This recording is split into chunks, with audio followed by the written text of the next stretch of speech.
Hi, welcome to the Access to Inspiration podcast, the show that generates free energy by providing you with inspiration. I'm your host, Sue Stockdale, and I'm delighted to bring you another episode in Series 8, which focuses on the theme of making an impact. If you haven't yet checked out our impact report, you can find it in episode 57, where you'll hear from listeners about the effect that this show has had on them and the inspiration it's provided. Today, I'm talking to two inspiring people, Zach Moreno and Rock Felder, co-founders of SquadCast. It's the remote recording platform for content creators. We use SquadCast to record this show, so I was delighted to speak to them to discover how they create impact. And I learned it wasn't only because they keep innovating in their sector using technology, but perhaps more interesting for me is I discovered how they lead their team to make an impact. In particular, how their values of listening, transparency and flexibility show up in how they work. Welcome to the podcast, Zach and Rock. It's great to see you both today. Hey, Sue. Thanks for having us. Yeah, appreciate it. I'm delighted to be on the other side of the microphone today because the last time we all spoke together, you two were having a conversation with me on your Between Two Mics podcast a while ago. So it's lovely to me to be able to turn the tables on both of you today. The first thing that's curious in my mind is, how did you come up with the name SquadCast? Yeah, I appreciate you coming on our show. That's a great episode. And check that out for some of Sue's story as a podcaster. But the name behind SquadCast was interesting. We had the idea before the name to help podcasters collaborate and record studio quality content remotely from anywhere in the world. And we wanted a name that I've heard people since coming up with it tell me that it passes the caveman test. I don't know where that term came from, but kind of like when people hear that name, does it actually communicate something about what's meaningful about the work that you do? And SquadCast was really, it was a short list of trying to come up with words for our company that help our mission to amplify collaboration and how we help people do things. And that's where the name SquadCast came from. It also rhymes with podcast, so that's really cool. And is something that I wasn't very sold on right away. So the team helped me gain confidence in it as we kept using the name more and more. It just kind of stuck, and I love it 5 years later today. So I'm really grateful we could come up with a name that works. Well, it's certainly easy to remember, Zach. I definitely agree with you there. And it leads me on to then thinking about, how did the two of you get into business together then? Because sometimes finding a really great co-founder or partner to work within a business is one of the biggest struggles that many entrepreneurs have. How did it work for both of you? Well, we've known each other for many years now. We've known each other since high school. So kind of growing up in those adolescent years and then going through university years, kind of finding ourselves as young adults and then growing into more professionals and now adults. We're in our early 30s. Zach just became a father. So we've gone through a lot of different patches in life together. But I think the thing for me that made it really easy to get excited about getting into business with Zach was just knowing that he was the type of individual that anything he put his mind to, which was almost always very ambitious and sounded kind of wild at the time, he would accomplish. And I fancied myself as being someone similar, that I put these really high expectations, always found myself like raising the bar. I'd set these goals that I thought were high milestones and didn't expect to actually accomplish them. But I thought, well, I want to try. And then I'd reach it and then I'd have to reset and rinse and repeat that process. And so I wanted to start a business. I didn't necessarily want to be my own boss, but I wanted to be a part of building something at the ground level. I really like the team aspect of a startup. It feels very similar to team sports that I played back in middle school. And so just being a key contributor to building something special where everybody has their own talents and experience and can add that and create something truly special was always appealing to me. And so when Zach approached me about the idea that later became SquadCast, it was easy to get excited about because I knew he was going to accomplish whatever he set his mind to, like I said before. But then the idea being rooted in podcasting, something that I was like a big fan of on a personal level, something that I had a connection with and was surprised at how it was not mainstream and how unfamiliar people were with podcasting just on the name alone, let alone like what the shows were, what the content was, stuff like that. So I figured it was inevitable that it was going to become more mainstream. And so us playing a role in helping those creators create that content just sounded like a no-brainer and something really fun to pursue. Just want to pick up on that question about collaboration. You already mentioned, Zach, that your mission is to amplify collaboration. So I'm wondering how both of you role model that together. If you're collaborating as a team, how does that show up in how you work together? Yeah, and it also builds off of what Rock was saying, is that our skills are complementary to each other. We don't have a lot of overlap in kind of our more formal technical background and training. And that's, I think, really key to a lot of startups that I've come to meet the founders of and talked with them about their stories. So the fact that that just kind of came natural to us and it worked out that well, I think that sets up the foundation of like collaborating and respecting each other's skills and learning from each other while not necessarily trying to go out of your lane where it's like, I shouldn't necessarily be doing our finances or our accounting. And Rock trusts the prowess of our engineering capabilities. And we learn a lot from each other in those roles. But I think that that helps set up the context for our form of collaboration.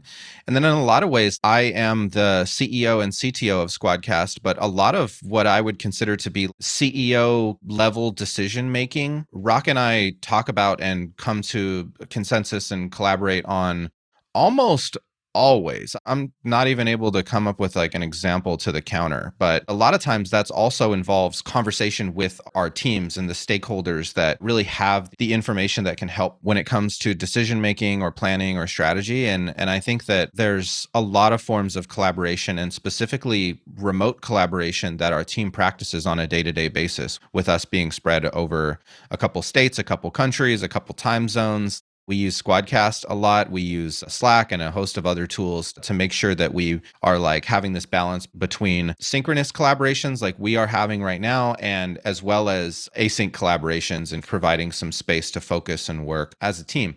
So that's really something that, yes, it's our mission, but it's something that we also practice in our culture. It's good to hear that perspective from you, Zach. Would you agree with that, Rock, that does collaboration look the same to you? Yeah, I think if I had to sum it up into one word, it comes down to trust. Like Zach said, they put a tremendous trust in me to handle the finances, but we trust each other on all the different departments or aspects of our business, whether it be support or marketing or community. And like Zach said, a lot of it is we're just looking for the best idea to win. It doesn't matter who it comes from. It doesn't matter how we get there. It's just all about like, what's the best thing for the business? And that includes customers, all the other stakeholders, our employees. And so, yeah, I don't think there's been any like major disagreements. Like there's been certainly positions different team members will have and a certain position wins. But I think it's because usually the winner, if you will, if there is a winner in that decision-making process, they're just more passionate about it, or they have a better case for it, or they're just able to win over and build in some type of compromises to the decision making. So I think that's how we do it, because it's not something I would have expected or I've ever seen play like in any other circumstance but here. But I think it's because we all trust each other. I would add in something else from the perspective that I've gained as a guest on your show and just as a user of SquadCast ourselves to record this podcast series. Please do. I kind of see you both role modeling listening. And I know that might sound corny because we're talking about podcasting. I think it comes out in what both of you have just said, that you're not coming at this by saying, we have the right answer and we're going to just plow ahead. I really get the sense that both of you are listening to stakeholders, to one another, to the wider world, and that you're allowing that also to drive how the business moves forwards. What do you think? Absolutely. Absolutely agree. And I mean, it almost works against us sometimes because too many opinions, too many voices, stuff like that. But we think that it helps, and it's our job to distill and synthesize where our heading is from all that information. So that can feel sometimes it's a lot of different options to consider depending on the circumstance. But I do think that it is also worth noting that it's our leadership style to empower other people to lead. And a lot of times, if I don't say something, it can be assumed that everything is decided by the CEO. I don't know. I just feel like it needs to be explicitly said that, like, going into this conversation, this is the decision we need to make, and we're empowering this person to make the decision. And then they will practice some of these things, and we will practice it alongside them and provide any guidance that is helpful. And that's almost always worked. We trust our people. They're great, and they're all growing as leaders. And I frankly learn a lot from them. So it's really beautiful to see that kind of growth from all the different people on our team. And I was just mentioning to Rock off air a minute or two ago, Zach, that I think I see SquadCast as a really values-led business. And the reason I say that is because the two of you really are accessible. You make an effort to engage with the wider world. And my sense is that the values that are important to both of you and the values of the business really drive things forward as well. Would you agree with that or not? Absolutely. And I mean, you have noted listening, transparency, accessibility. These are some of our literal values that we have for our team and our culture. So to hear that you have experienced our behavior following through and practicing those is really music to my ears, and is some sort of validation that what we're doing is working in at least some ways, and is something that it's important to me that we all engage in listening and transparency in these things that I mentioned, because it is who we are as an organization, as a group of people. So that's a growing list. And occasionally we'll have members of our team propose like an additional value that is either seems obvious as soon as they say it, or is sometimes less obvious. Over the holidays we got one of those new. So I'll keep you in suspense for now on that, because we're still working through the process, but we definitely value our values, and it's key to who we are. It was mentioned at the outset as well that you're always trying to you're developing, you're continually changing. And I know you've had a new update recently that SquadCast is available on a wide range of platforms now, including Safari. And for those users of Apple products and mobile devices, they can get a hold of it there as well now. Is that right? That's right. And we're so excited about it, Sue. It was a huge mountain to climb for us. And I think one of the things that, at least for me, made it a difficult pill to swallow to not be available on Safari or iOS devices like iPhone and iPad is really because it was outside of our control. There was nothing that we could do that could change it. We had to wait on Apple to make these changes. And that was really tough, not just because we couldn't offer something that we wanted to offer, but then also the perception was a hit on SquadCast as like a brand. Like, why aren't you on Safari? Why don't you function on iPhones or iPads? Like, that was our decision, which it wasn't. So just super excited that we can finally offer that and just be, like Zach said, available and accessible across all these platforms. We're the first to do that. So very proud of our continued record of being innovators. And even though others will follow, I think us pushing the boundary forward is something that, much like you said, our values first approach, values-based approach, like that's one thing that can't be copied. I think our attitude and approach and tenacity for solving problems in an innovative manner, that's another thing that differentiates us that's going to be hard to copy. Well, one of the things that in the title of our podcast is the word inspiration. And I think inspiration can help anybody to come up with new ideas, be creative, and push things forward in a different way. So what inspires, or who inspires both of you? Not to sound corny, but Zach inspires me. The company I keep inspires me. My team inspires me. But one example I'll give you. So I'm sure like everybody else, the start of the year, you come in with a lot of ambition and you're just going to conquer the world. This is going to be the year that you kick butt, right? So I was no different. I was starting off the first week of January like that. But I was also like, okay, how am I going to summon this kick butt attitude, but also sustain it over the long term? And then I saw our team members starting to schedule things like 2 quarters away or whatever, just to see how long-term thinking their minds are. And I'm just like, I don't need to look any further for inspiration. I get it from my team. So that's my answer, Sue. What about you, Zach? Thank you for saying that. You inspire me as well. And what I'll add is that I often think about my grandparents and my family, that the work that they did compared to the work that I have the privilege of doing. When things get hard, it always makes whatever my hard problem of the day seem super trivial compared to like working in the fields or really doing things that aren't necessarily creating generational wealth. And it's really hard manual physical labor for making the best of their situation. And I have this immense privilege of creating an asset that does build wealth and that is solving really challenging problems for a large group of creators. That is kind of core to my personal mission, is to connect creatives. SquadCast is the best way that I found to do that. And I'm incredibly grateful that they made those sacrifices and did those hard jobs so that I can sit here and focus on a different kind of hard problem and grow something new. And I bet that having a child now, Zach, as well, perhaps has shaped your view of work and life in a different way as well. How's that changed you, if at all? It's definitely added a different relationship to time, which time is already a warped thing inside of a startup. I like to call it a roller coaster time machine. And then to grow our family with a new baby, Sagan, is something that I didn't quite understand before how my time would change. But I feel that it has added perspective for me to not just succeed because it'll be cool or something like that, or that I'll achieve something that was on my bucket list. I'm like, it sounds kind of contrived, but what's my legacy going to look like to him or them? And that really is just an added thing that goes through my mind when making tough decisions or thinking about the long term. I'm really trying to think like big picture about how I can set him up for a life that can transcend mine. And I think that's a weird thing for parents to grapple with over the long term of year by year. So I'm trying to prepare myself mentally for that now, so that in 20, 30, 40 years, I'll have a bit of a different perspective on the ways that he can change the world and grow and all of that. That's all good. I have an amazing partner, and we've put some great kind of practices in place in service of that, so we can kind of make it a little bit easier for ourselves on a day-to-day. But it definitely does reframe the work that I do and kind of the choices that I make, even on small stuff. I'll spare you the details, but it does go through my mind often. Maybe I shouldn't peel away from that red light or whatever. I should be a little bit safer with minutia decisions that I make.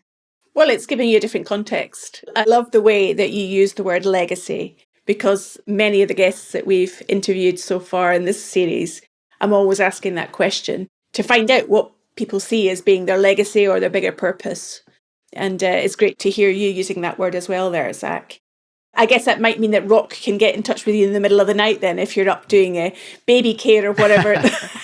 Or maybe there's a different time scale now, Rock, that you can access Zach's time. Well, this is one of the parts where we complement each other, because he tends to be a night owl. I'm an early bird, so I will be sleeping, but I'll be up a little bit early perhaps. Fair enough. Now, for our listener that may not be familiar with the intricacies of, let's say, SquadCast over other platforms, one of the things that I often am asked by users or people that I'm engaging with is, well, why are you using a platform like that and not just Zoom? Because that's something that's really easy for everyone to get a hold of. And at the risk of getting too technical, I think there's probably some value in helping just the listener understand what is the difference and why, therefore, the service that you're offering is different to the likes of Zoom.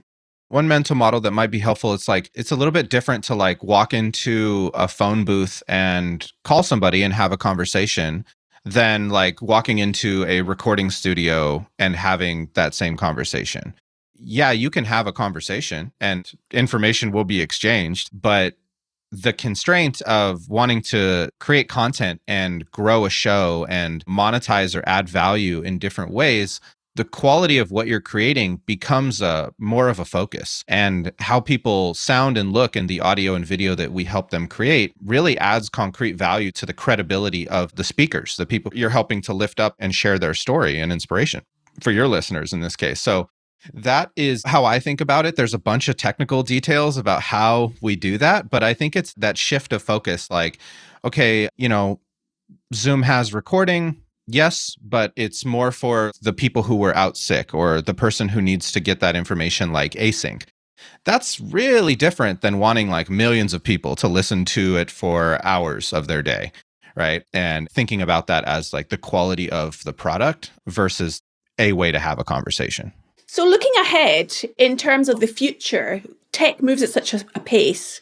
I dare I even ask the question, 3-5 years down the line, where do you think podcasting is heading? Yeah, I think that's what's so exciting is it is starting to pick up momentum. And when, I was originally talking about us getting started in 2016, where podcasting was not very mainstream, it seems like it's moved more mainstream now, especially this last year, 2021, I feel like was the year where podcasting broke into more of pop culture. Like I'm seeing a lot more characters in TV shows and movies having podcasting a career, or there's like a podcast element to the show. And I get excited every time because I'm like, we made it. But then it's like, yo, how many times are you going to say this? Because it just seems to be kind of normalizing, which I think is a good sign. And I think that's what we're approaching, is it's just going to be a normal thing. I think it's similar to how companies and individuals all more or less have some type of social media presence. I think the next step, especially for organizations, is to have more of a media presence when it comes to high quality podcast productions, high quality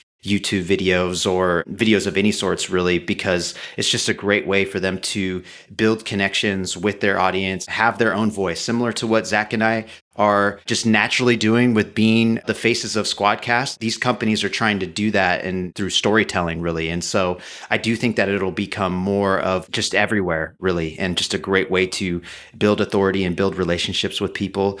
And it's so crazy to me that even if you look at the amount of ad revenue that's expected to be spent this year, it's still like a tiny sliver of radio. And that's not like the true measurement of podcasting versus radio, or they're not necessarily opponents of each other, but I do see that as a good metric to see where we are at in the space. And I think podcasting will take that over too.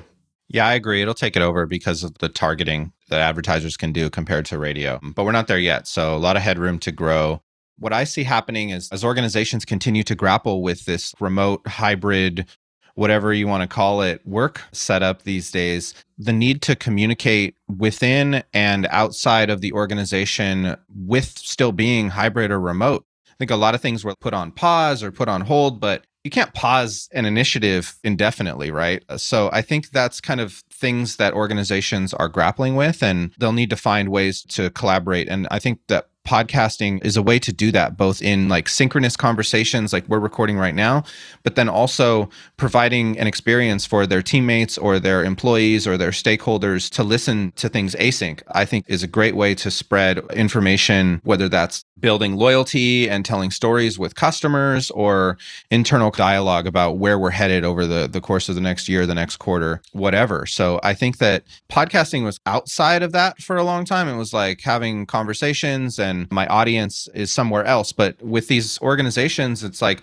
you know who your audience is. It's a fixed size. Like you're not necessarily worried about growth in those situations. You're worried about engaging with people and getting those stories out. So I think that that's something that the hybrid work environment will require. So podcasting really serves that need in new ways, in addition to all the other things that Rock mentioned and other people are working hard to create the future that we're talking about today. Well, one of our guests in a recent podcast that we did talked about within her hospital that, a very small proportion of people were reading email now in terms of corporate communication. And she was going to be experimenting with podcasting as a way of reaching that audience in a different way. So I think the future is boding well for SquadCast, no doubt, to claim its space as the industry develops going forwards. And if people want to find out more about both of you and SquadCast, how might they do that on social? We are everywhere at SquadCast FM, and then our website is squadcast.fm. I'm Zach in Space on Twitter. And there's a lot that we do when it comes to investing in the success of podcasters and squadcasters. So like the podcast community is very vibrant and we're proud contributors to that. So wherever you're at in your podcast journey, even if you are solo recording not in the cloud, we are invested in helping podcasters succeed and grow in the ways that we've discussed, and even open to ideas that are new opportunities to grow. So yeah, come to one of our events, grow with us and all that stuff. That's all easy to find on the website and on social. And where can people find you at, Rock? They can find me at Rockwell Felder, mainly on Twitter. We all have our favourite place to hang out in socials, don't we? That's right. Last question to both of you, since we're speaking about podcasts. What's the last podcast that you listened to and that you enjoyed particularly? Oh, I'm glad you asked this, Sue, because I actually wanted to share this with Zach because he would find this fascinating. I forgot to share it with him earlier today in our weekly team meeting. So the one that I've been really geeking out on is called the Huberman Lab. He's like a neuroscientist in Stanford, and I've been getting really back into like health and fitness. And so listening to podcasts to see like what's the latest trends, what are all the people talking about. And so he had on this breathing expert from UCLA, and the breathe doctor, he was like an actual doctor. It wasn't just some dude. They were experimenting on trying to make rodents meditate. And they got them to change their breathing patterns for 30 minutes a day, once a day for like 10 days in a row or something like that. So kind of wild. So that's my show, Huberman Lab. I got to listen to that. What about you, Zach? I've been getting back into listening to the NFX podcast. It helps me grow as a founder and stay up to date with all of the things that are happening in the startup land. And I think that that's really insightful conversations that they have there, and their focus on quality is great experience as a listener. So yeah, that's where I'm at, NFX. Fantastic. Great to speak to you both today. I hope you've helped our listener to get their head around podcasting, the platforms that can provide them support to be able to do that. And I wish you well as SquadCast grows into the future. Thank you so much, Sue. Yeah, really appreciate you having us on. Great to speak to you. Thank you. I hope you enjoyed listening to Zach and Rock talk about how they collaborate. And we're delighted to announce SquadCast as one of our sponsors for 2022, supporting this not-for-profit podcast. Next time, my guest will be Janine Canham, who's Chief Operating Officer at Sanford C. Bernstein in Asia. And we'll be discussing how she manages to juggle a career, motherhood, and sport. I hope you can join me then.